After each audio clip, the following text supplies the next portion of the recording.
আকাশে মেঘ জমলেই আতঙ্ক দেখা দেয় কুমিল্লার গোমতী নদীর তীরের বাসিন্দাদের মধ্যে। গত বছরের ভয়াবহ বন্যার ক্ষত না শুকাতে এই বছর আবারও বৈরী আবহাওয়া দেখা যাচ্ছে। সাগরে নিম্নচাপ বা টানা বৃষ্টির পূর্বাভাস দেখলেই কপাল পড়ছে শঙ্কার ভাঁজ। তবে পানি উন্নয়ন বোর্ড বলছে আতঙ্কিত না হয়ে সবাইকে সতর্ক থাকতে হবে। টানা বৃষ্টি হলেই বন্যার আশঙ্কায় থাকেন গোমতী নদী পাড়ের বাসিন্দারা। গেল বছর অতিবৃষ্টি ও ভারতের বাঁধ খুলে দেওয়ায় হঠাৎই বিপদসীমা অতিক্রম করেছিল পানির উচ্চতা।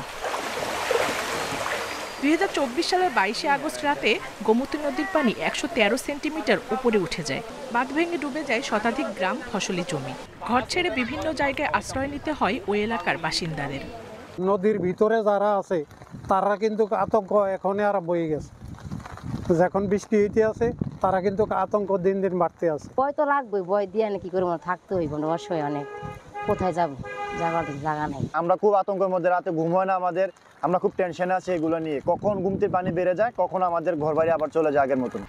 তবে এবার আগেভাগেই সতর্ক প্রশাসন। পানি উন্নয়ন বোর্ড বলছে এখনও গোমতী নদীর পানি বিপদসীমা ছাড়িয়ে যাওয়ার আশঙ্কা নেই। মেরামত করা হয়েছে বুড়বুড়িয়া বাঁধ, চলছে অন্য বাঁধগুলোর কাজও।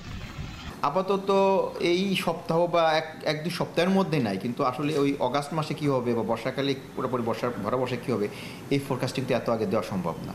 তবে আমাদের আগে গোমতী সিস্টেমে ফোরকাস্টিং সিস্টেমটা ছিল না, এবার নতুন করে ইন্ট্রোডিউস করা হয়েছে। আমরা পূর্বাভাস পাবো আগেভাগে। প্রশাসন বলছে এবছর নদীর পানির উচ্চতা সম্পর্কে নিয়মিত তথ্য দেয়া হচ্ছে স্থানীয়দের। সেই সঙ্গে দুর্যোগ মোকাবেলায় প্রস্তুতিও নেওয়া হয়েছে। যে অংশগুলোতে আমরা মনে করছি যে আশঙ্কা রয়েছে বন্যার পানি ঢোকার, সেই অংশগুলো আমরা ভিজিট করেছি এবং মেইনটেনেন্স কার্যক্রম আমরা ওখানে আগে থেকে নিয়েছি এবং যেন বন্যার পানি প্রবেশ করতে না পারে বাঁধ ভেঙে আমরা সতর্ক রয়েছি এই বিষয়ে।